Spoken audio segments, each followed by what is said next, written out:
지금 제가 말씀드린 대로 요한계시록 12장 1절에서 6절에 근거해서 주의 진노의 날 오늘 2부로 이제 말씀을 드리겠습니다. 자, 지난번에 오늘 해로 옷 입은 여인하고 커다란 붉은 용 세 천사들 7 호리병, 오늘은 이거에 대해서 제가 말씀을 드릴 거예요.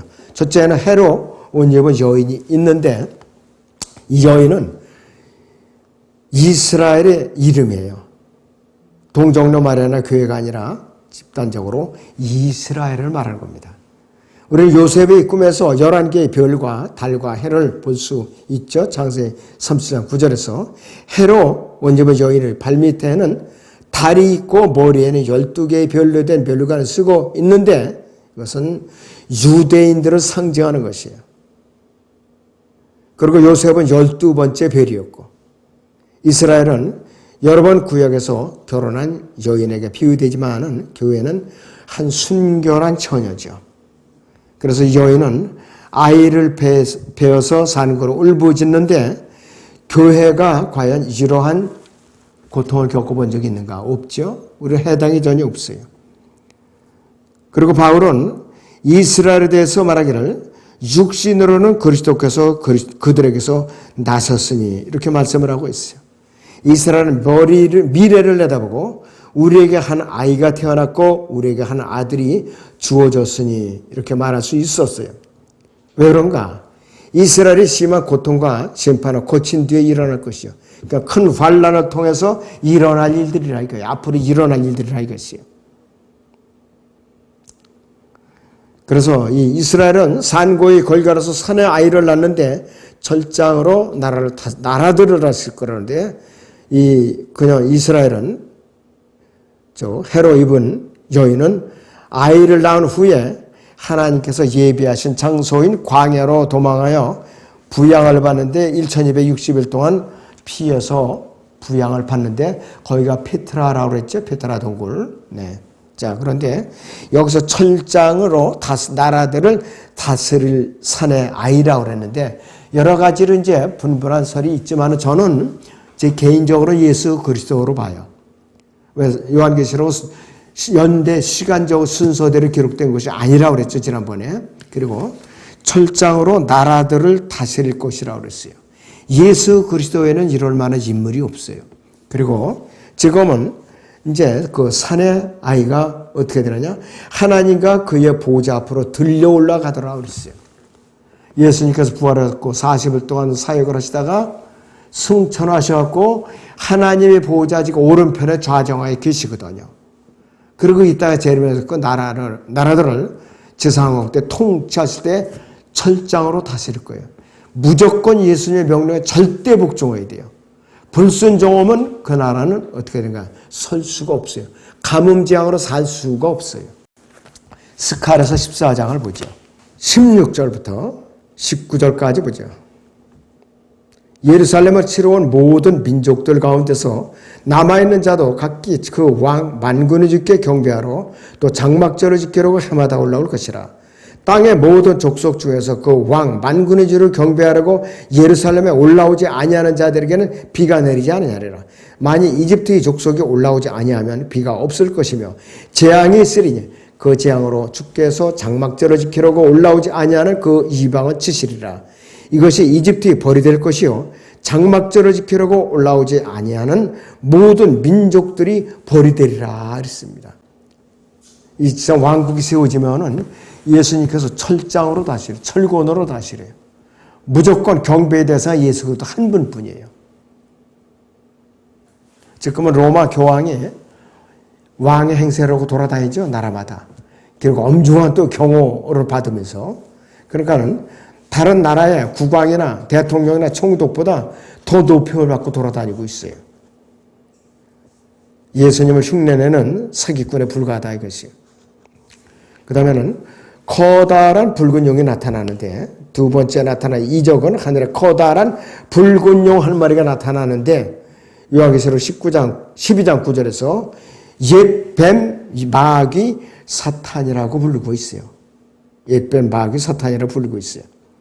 색깔이 붉을 뿐만 아니라 이것은 피의 색깔과 똑같은데 자신의 꼬리로 하늘의 별 3분의 1을 끌어다가 땅에 던져버리는 권한이 있어요. 능력이 있어요. 그래서 그런 붉은 용이 천사들을 이끌던 위치에 있었다는 것을 알 수가 있었어요. 왜? 그는 루시퍼라는 존재예요. 타락하기 전에. 하나님의 보좌 위를 덮는 5번째 그룹이었었어요. 그리고 용이, 이 천사들은 이 붉은 용과 함께 땅으로 쫓겨나는데 이는 하늘에서 미카엘과 전쟁을 하지만은 미카엘에서 패전을 해서 땅으로 쫓겨난다 이것이요. 그런데 이 용이 아직은 하늘에서 쫓겨내려오지 않았어요. 첫째 하늘까지 쫓겨내려와 있어요. 근데 사람들은 예수님께서 갈보리 십자가에서 뱀의 머리를 쳐부쉈기 때문에 끝났다 이렇게 착각을 하고 있는데 아직까지 안 됐다 이것이야. 로마서 16장을 보겠습니다. 20절을 보죠. 평강의 하나님께서 사탄을 속인 너희 발 아래에서 부수실 것이니라. 우리 주 예수 그리스도의 은혜가 너희와 함께 있을지어다. 아멘. 그렇습니다. 앞으로 이루어질 일, 큰 환난 기간에 이루어질 일이에요. 사람들은 다 사탄이 머리가 부서졌다 이렇게 거짓말을 시키고 있는데 이거 잘못된 것입니다. 자, 예수 그리스도께서 태어나기 2000년 전에 욥의 때에 BC 전역에 그러니까 정확하게 말하면 욥기가 BC 1800년에 기록이 되었으니까 BC 1800년경에 욥의 때에 그는 하나님께 가까이 갔었고 욥을 고소하고 정죄를 했던 것이에요. 그는 예수 그리스도께서 태어났을 때에 헤롯의 손으로 그를 죽이려고 애를 썼죠. 그래서 그때에 2살 미만의 아이를 헤롯 왕이 다 죽여버렸죠. 그때 성령께서 예수님과 또 양아버지 요셉과 그 육신의 어머니 마리아를 이집트로 피신을 시켜놨죠. 헤롯이 죽을 때까지. 그래서 이 붉은 용을 광야에서 예수 그리스도를 시험했고 베드로를 완전히 밀처럼 키질을 하라고 찾아왔는데 그는 오늘날 공중권세의 통치자이고 이 세상의 신으로 불리고 있어요. 그래서 용이 하늘에 쫓겨날 때 그는 하늘에 큰 기쁨이 있을 것인데 이는 밤낮 없이 예수 그리스도의 형제인 유대인들을 고소하던 자가 하늘에서 이제 쫓겨난 거예요, 땅으로. 근데 용이 사슬에 묶여서 끝없이 깊은 구렁으로 던져지기 전에 땅에 사는 거민들에게 모든 분노로 쏟아부을 것이다 그랬습니다. 용이 땅으로 쫓겨났다는 것은 이 땅의 사람들이 그만큼 더 힘을 얻는다는 것인데 그들은 모두 힘을 합하여서 이 산의 아이를 낳은 여인을 향해서 모든 악의와 저주를 퍼부으며 공격을 할 거라 이것이요. 그러니까 아마겟돈 전쟁이 일어날 거라 이것이에요. 바로 하나님께서는 여인에게 큰 독수리 날개를 주셔서 광야로 피하게 하실 것이라. 광야로 한 때와 두 때와 반 때, 즉 3년 반을 피해 있다가 다시 이스라엘로 이들이 돌아오게 돼 있어요. 자신들의 생명을 보호받기 위해서 도피처를 찾아 도피하는 유대인들에게는 끈질기게 피해 복자가 따라다니고 있어요. 이 피해 보복자. 지금 이스라엘이 바로 그러한 상태예요. 현재 지금 이스라엘을 세운 이 사람들은 진짜가 아니고 이 사람들은 시오니즘을 이제 주장하는 바로 유대교를 주장하는 사람들, 예수님을 아직까지 안 받아들여요. 부인하는 사람들이에요. 전 세계에 흩어져 있는 유대인 12지파를 다 주님께서 강권적으로 불러들여서 큰 환란을 통과하기 위해서 나머지 3분의 1을 데리고 지상왕국으로 데려가실 거예요. 지금도 여전히 유대인들은 민족의 생존권을 적들에게 위협받고 살고 있고 수세기 동안 유대인들은 유랑하는 유대인들이었어요. 디아스포라 민족이라 이것이 디아스포라 민족. 유대인들이 살인자라면 피보복자는 살해당한 사람의 가장 가까운 친족이에요. 다시 말하면 이 말의 의미에는 살해당한 사람과 보복자는 같은 종족이건 물론이거니와 같은 식구이거나 친족일 수밖에 없다 이것이요. 이가 바로 적그리스도인데 피해 보복자로서 이스라엘을 추적할 것인데 이는 누구냐? 어디서 하나 지금 적그리스도가 피해 혈통이 유대인의 혈통을 갖고 나타나요. 캐리오 출신이 유대인의 혈통을 갖고 나타나요. 유다 이스카리ot도 12제자 중에 끼어 있었죠. 유다 이스카리ot.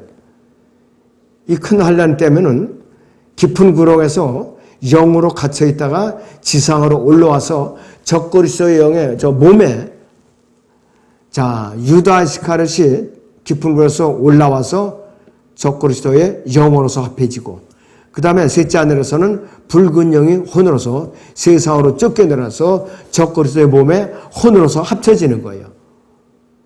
몸은 영이 완성이 돼가지고서 육신을 한 적그리스도로 나타나는 것이에요. 바로. 후 3년 반 동안에 이스라엘은 하나님께서 말해 놓으신 도피 성읍으로 숨어야 되는데 이사야 26장 20절에서는 내 백성아 오라 네 방들에 들어가서 네 문을 닫고 그 분노가 지나갈 때까지 잠깐 동안 숨으라 이렇게 말을 하고 있어요. 그러니까 페트라 동굴이 옛날에는 나바테안 왕국이라고 불렀어요. 로마군이 뭘로 항복을 시키느냐면 수로를 끊어갖고 물을 끊어버린 거예요. 물. 페트라 동굴에는 물이 없으니까 그래갖고 항복을 받아낸 것이에요.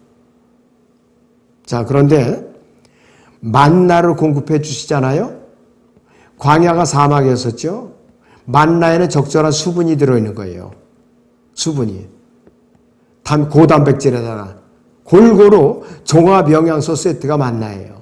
수분까지 들어있는. 그래서 이들의 건강을 유지할 수가 있는 것이에요.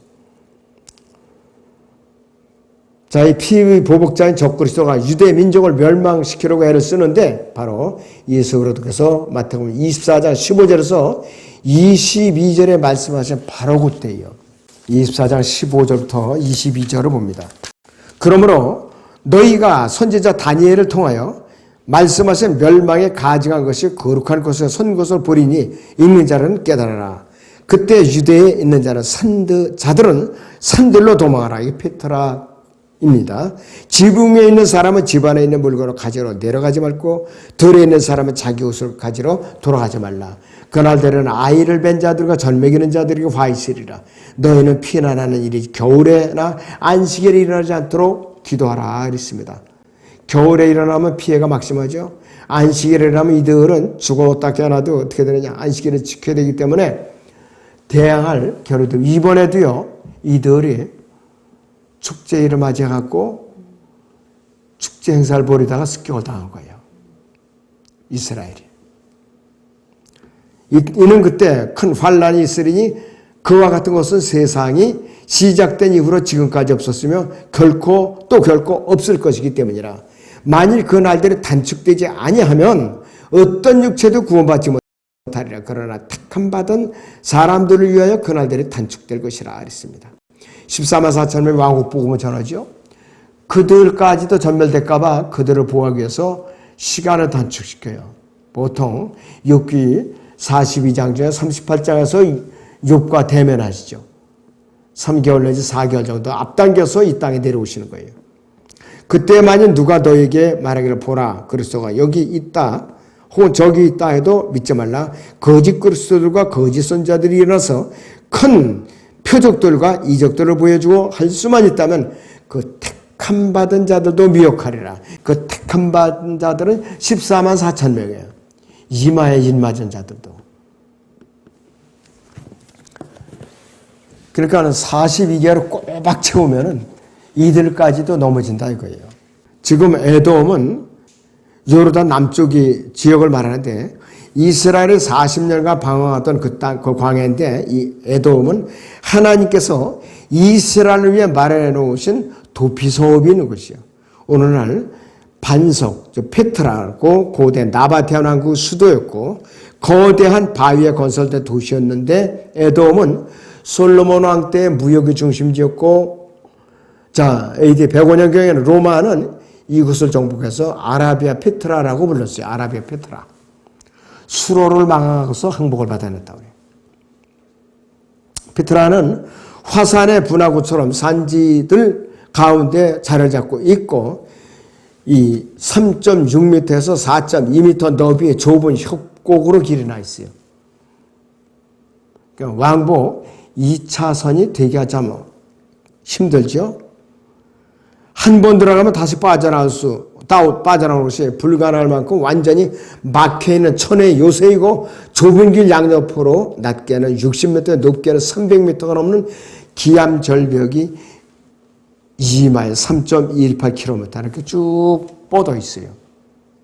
그리고 그 속에 사이사이에 바위 동굴이 있는 거예요. 그 동굴 속에 숨어서 사는 거예요. 일산 어떤 도시도 이런 입구를 가진 곳이 없는 천녀의 요새예요. 그 피복자인 적그리스도가 나타나면 살인자, 예수 그리스도를 십자가에 못 박혀 죽인 살인자인 이스라엘은 바위로 둘러싸인 이 고대 성읍 페트라가 그들이 도피성읍이 될 것이고, 우리는 요한계시록 12장 15절 16절을 통해서 이 이스라엘 통해서 이 여인인 이스라엘을 쫓던 용이 그의 입으로 홍수를 보내어 여인을 삼키려고 애를 쓰게 되거든요. 자, 요한계시록 12장 15절 16절을 보죠. 그 뱀이 여인 뒤에다 자기 입에서 물을 홍수같이 쏟아 그 여인을 홍수에 떠내려가게 하려 하되 그 땅이 그 여인을 도와 그 입을 벌려 용이 그 입에서 쏟은 홍수를 삼켜 버리라 그랬습니다. 이것은 상징적인 비유인데요. 적그리스도가 광야로 피신한 이스라엘을 쫓아서 군대를 이제 보내지만은 이 군대가 사막 폭풍을 맞이해 가지고서 사막 폭풍에서 전멸을 하는 거예요. 이 군대가 전멸을 하는 거예요. 적그리스도 군대가. 자, 그래서 이스라엘은 대제사장이신 예수 그리스도께서 하늘로부터 돌아오실 때까지 이 도피처인 페트라에서 안전하게 거하고 있을 거예요. 예수 그리스도께서는 왕과 제사장으로서 하늘의 군대를 보내어서 이스라엘을 도피처로부터 이제 다시 데려오실 건데, 후 3년 반 기간에 해로 옷 입은 여인이 광야로 도망하고 나면은 분노로 가득 찬 용은 그녀의 시에 남은 자들에게 관심을 돌려서 자신의 계획을 완수하기 위해서 짐승에게, 즉 적그리스도에게 자기의 능력과 자리와 큰 권세를 줄 거예요. 요한계시록 13장 2절인 대로 적그리스도에게 모든 권한을 위임해 준다 이것이에요. 그래서 이 적그리스도는 그 주에 처음부터 적그리스도로 존재하죠. 왜냐하면 한 주 동안 언약을 맺는다고 그랬죠.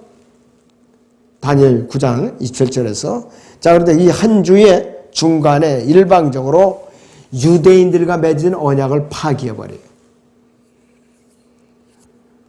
자, 그리고 후 3년 반 동안 적그리스도의 통치는 아주 극악해져 가지고 적그리스도의 인격과 그의 통치 성격이 왜 바뀌느냐.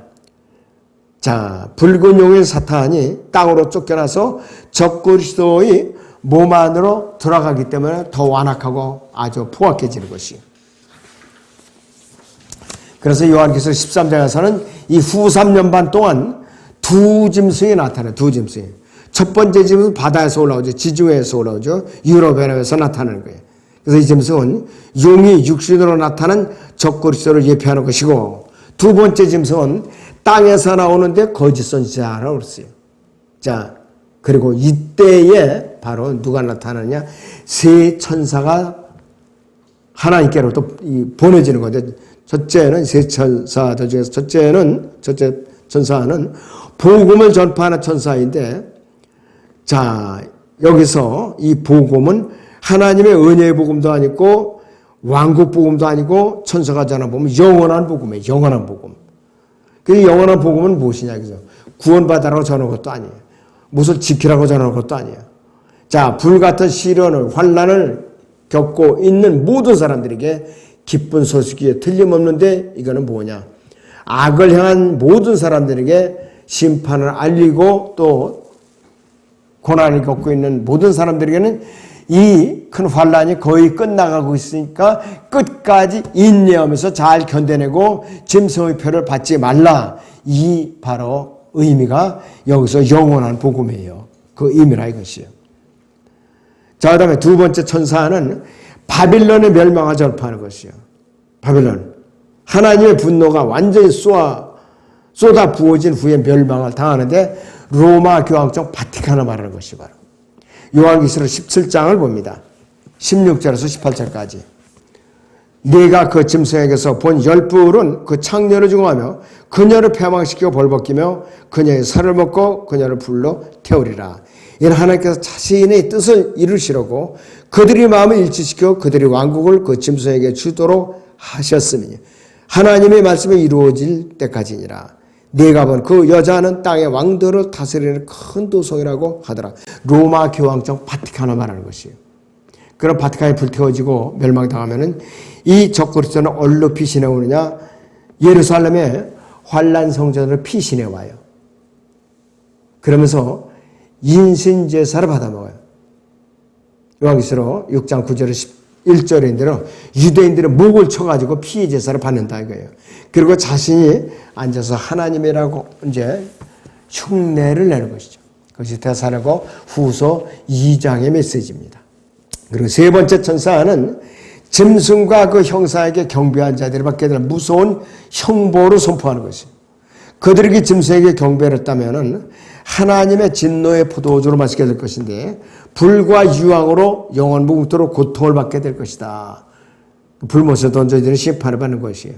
이때 하늘에서는 추수할 준비를 할 것이고 그들은 땅에서 포도송이를 거둘 것이라 그랬습니다.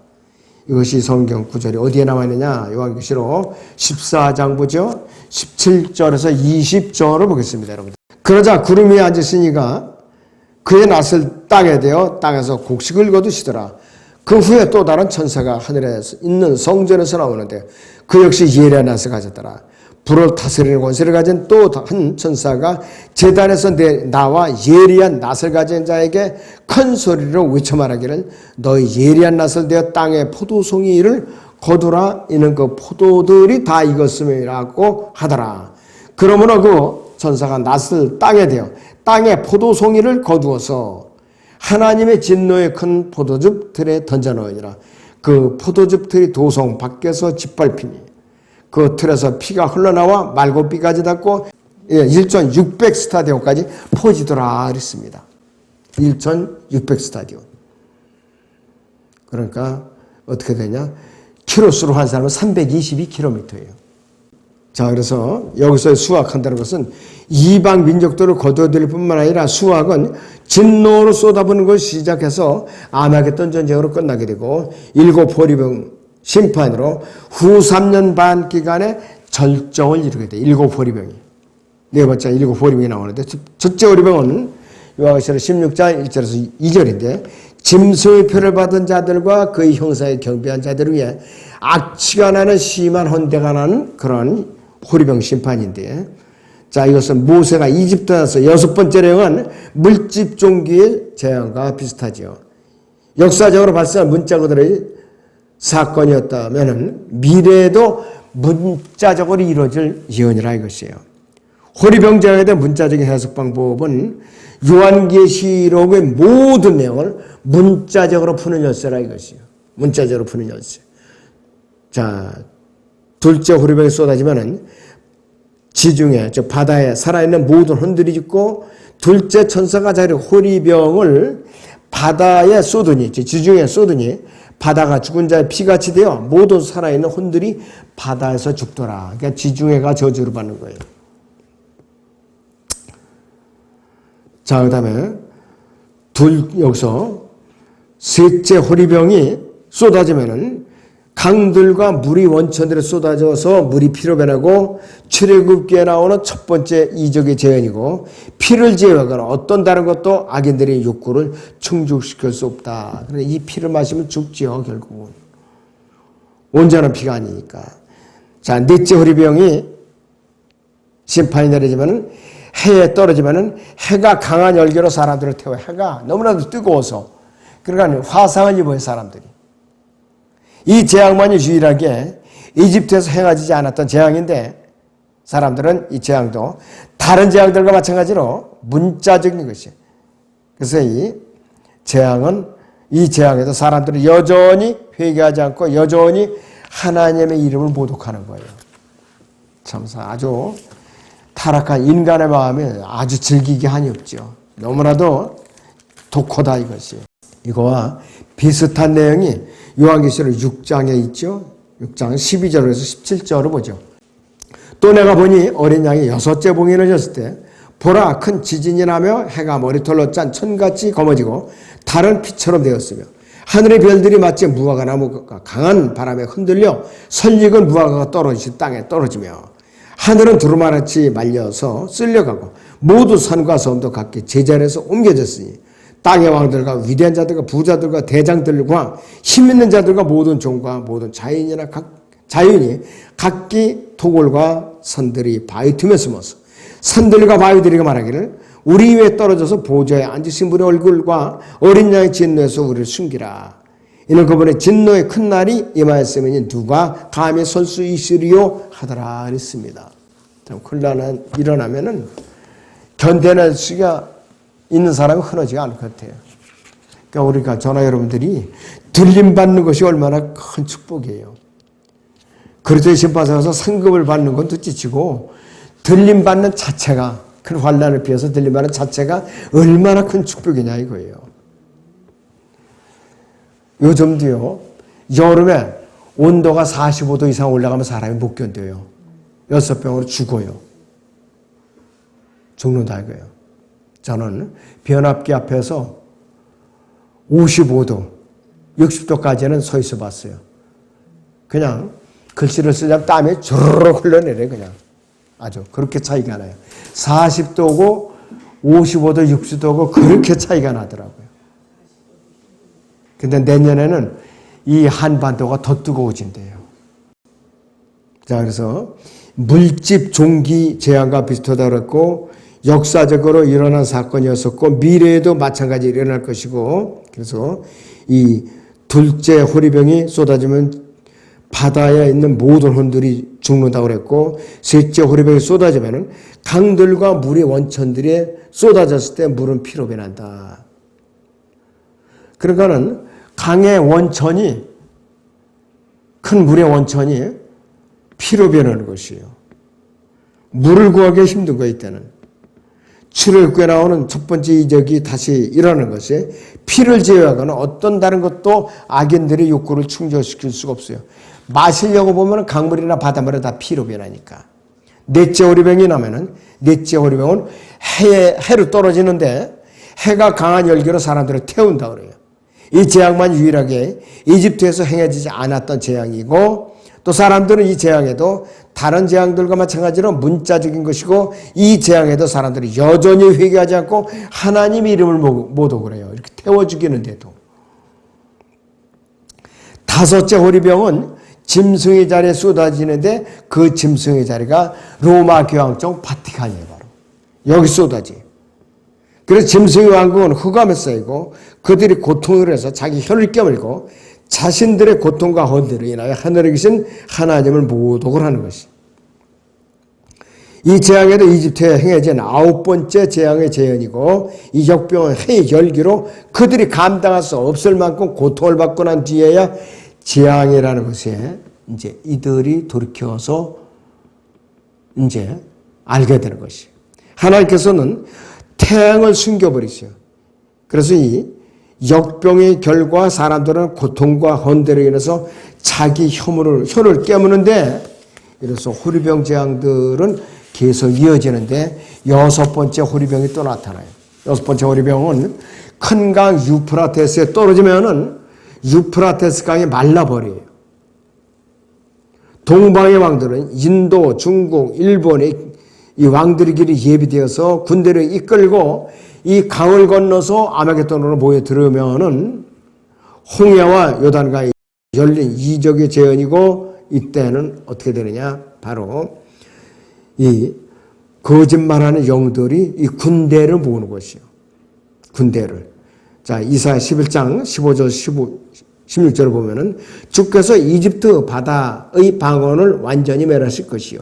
그의 손을 강 위에 흔드시오. 그의 막강한 바람을 일으키시고 그것을 저 7갈래로 나누게 하시리니 사람들이 신을 적시지 않고 건너가리라.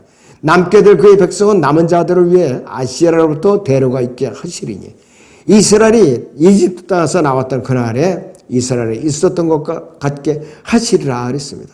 이 민족들은 용과 짐승과 거짓한 자 입으로부터 나온 새 개구리 같은 불결한 새 영에 의해서 아마겟돈으로 모여드는데 그들은 그 시대의 마귀들의 영이고 미혹하는 영들로서 이 아하방 시대에는 그를 죽게 만들었던 거짓말하는 영이라 이거예요.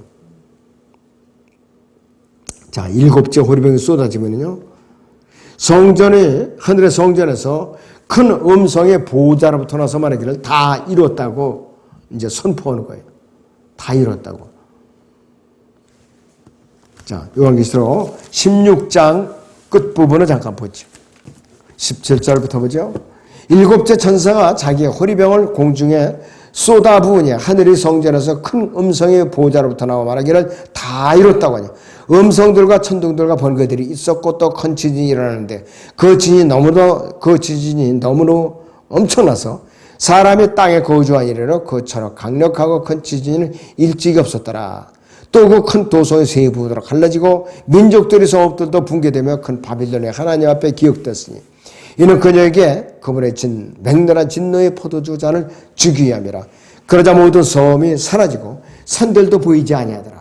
또 무게가 각기 한 달란트나 되는 큰 우박이 하늘로부터 사람들 위에 떨어졌는데 사람들은 그 우박의 재앙 때문에 하나님을 모독하니 이는 그 재앙이 심히 크기 때문이라 했어요.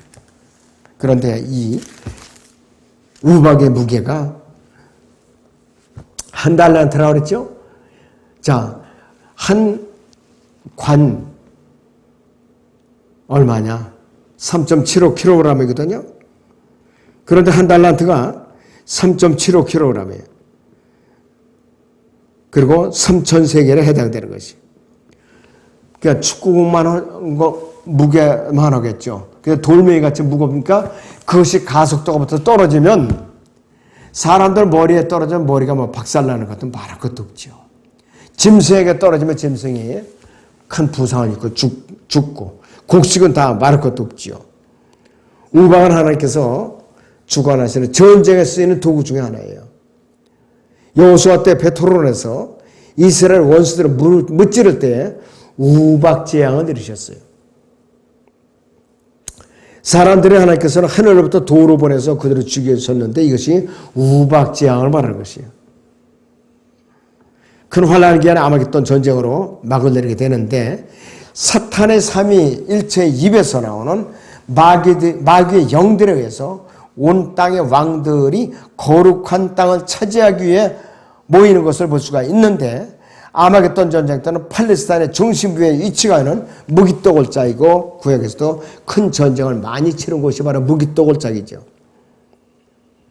이 전쟁은 적그리스도의 연합군과 예수 그리스도의 하늘 군대의 대결인데 이것은 대결 자체가 안 되는 것이에요. 그래서 이 시기에는 땅의 곡식이 무르익었을 때로 이제 표현이 되고 적그리스도 연합군이 예루살렘 도성을 빼앗을 수 있는 가장 좋은 순간인데 스가랴서 14장 1절 3절을 거기 같이 봅니다. 보라 주의 날이 오나니 내 약탈물이 네 가운데서 나누리라. 내가 모든 민족들을 모아 예루살렘을 대적하여 싸우게 하리라. 성읍은 함락되고 집들은 강탈당하며 여자들이 욕을 당하고 성읍의 절반이 사로잡힐 것이라. 백성의 나머지는 성읍에서 끊어지지 아니하리라. 그때 주께서 내가 그 민족들을 대적하여 싸우시리니 전쟁의 날에 싸우셨을 때처럼 하시리라. 이렇게 말씀을 하고 있어요.